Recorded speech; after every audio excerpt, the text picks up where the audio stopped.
guys a bit about me. Well, first of all, I just want to acknowledge that I really enjoy performing here at Comedy Bar. I really enjoy these lights. They really bring out the mustache. I feel good. It's a really good look for me here. A bit about me. I'm in a new relationship, which is cool. He really enjoys being the little spoon, which is a bit awkward because he's 6'8". He's really a ladle at this point, more than a spoon. But God bless him, you know. But like before this relationship, I was single for a long time, and like people would always ask me like, "Why are you single?" You know, and I hate that question so much because I never ask you like, "How are you married?" You know, I never say that to your face. But you know, there's a reason why I was single for a while, and that's because like I'm not really interested in being interesting. You know, like I don't want to be somebody's princess, okay, or their challenge, or like their manic pixie whatever chick, okay. I don't want to be any of those things. I just want to be the grown woman who lays next to you while we watch Netflix, okay. And like I know that sounds boring, right? But you know what? Like happiness is boring, okay. Like you know what's interesting? Murder. Murder's interesting. Happiness is really boring. I can't wait. I realized like I've never received a dick pic before, and I'm in my 30s, so I'm starting to feel a little overdue. Okay, so I started trolling this guy on the internet to see if I could get me one of these coveted pics. Okay, and I started talking to this guy, and he just started sending me pictures of his body. Like, it was weird. It was like dick pic foreplay. Like, he was just slowly making his way there. But he didn't have, like, the nicest body in the world, you know? He was a bit chubbier. He was a bit hairier. And I was just like, that's a personality body for sure, right? Like, a little conversation first. It's okay. We never met. It's fine. I think it's funny that, like, men can't cry, but they can tattoo tears on their face. Yeah, it's just like, let it out, bro. It's so much easier. Any of you people... Wait, woo, pen. Okay. Yeah. I work with rich people. Anybody here work with rich people? Any 1%ers in the house? Okay, you're forgiven. You never admit it. It's fine. I work with some rich people, and like one time I was like in my boss's office, and his kid just like ran into the office and was like, Dad, time how fast I can solve this Rubik's Cube, right? And I'm like, okay, yeah, I'm just gonna stop working now and raise this kid. But he solved this Rubik's Cube in just over a minute. And I'm like, I can't condescendingly ask him like how his day was at school. I already know. It was amazing. Like, he's so smart and so rich. Like, it's so unfair, you know? He's the most intimidating kid in the world, you know? Like, I know for a fact that this kid eats a prosciutto and cheese sandwich for school every day. Like, he looks at me, knows I ate bologna growing up, okay? It's really unfair. And like I'm already not good with kids, which sucks. Like I wish I was a bit better with kids. And like, you know, like I said, like I'm in my early 30s, and like, you know, when I turned 30, like people started saying like, "Oh my God, you look so good for your age," and I'm like, really? Because I used to just look good, you know, like I'm in a phase in my life now, and you know, like I still don't know whether or not like I want to be a mom, but I feel like I would love to be a dad, you know, just like hold someone else's hand while they give birth to my child, be there for them every other weekend, you know, those are really my strengths, you know, just build on that for a bit.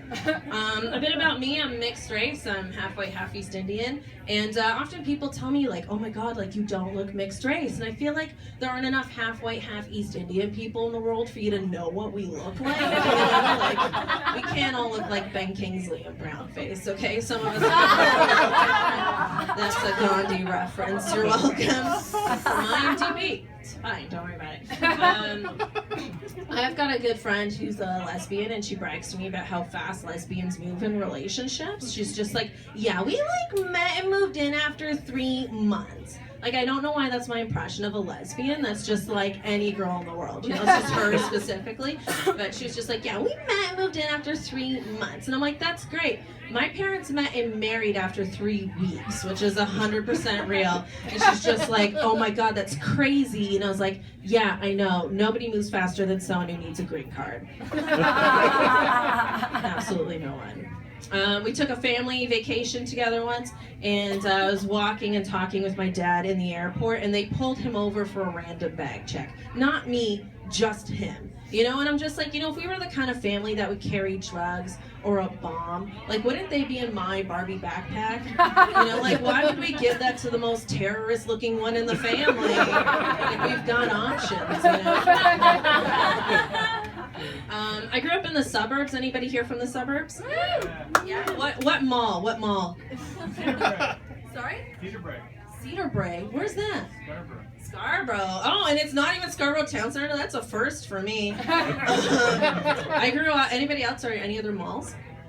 No, that's it. That's fine. I grew up near Square 1, so I just assume I'm better than you. No offense. No, but it's like my neighborhood's named after the mall, so that's why I have a complex. But I remember, like, when I was 15, I was finally allowed to, like, walk to the mall by myself, and that was, like, a really big deal, you know? Like, cars would honk at me and stuff. Like, now only taxis honk at me, but, you know, there was a time I had a little more attention than that, okay?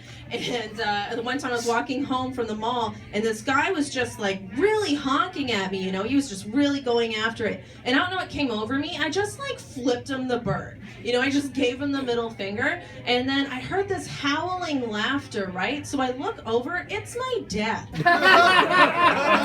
Oh shit, he didn't even pick me up, he just drove off. Right, so now, like, I'm walking home like, oh my god, I'm so dead. I get home, he's waiting for me, he's like, you passed the test. This is my second year doing the She Fresh show, and I still have no idea what makes me fresh. Like, it's kind of weird. I mean, it's SheDot, but the show's called She Fresh, and I'm just like, what is making me so fresh? But I'll keep it, guys. I'll keep it. I'm a hardy woman, okay, and I'm just saying that because I don't want to diet and exercise for the rest of my life, okay? Just trying to embrace a new label. And I have friends who are, like, skinny and beautiful, and they still complain about their weight, but, like, I get it. Like, we're all insecure about something, you know, we all have our hang-ups, but they don't just, like, bitch about their weight, you know, they do it by squeezing onto the fat they don't have on their stomachs, you know, so they're just like, oh my god, look at this, I'm so fat. I'm like, what are you doing? You know, I could grab a decent chunk if I wanted to. You know, it's a good 4 ounces, you know? But they're just like, I'm so fat.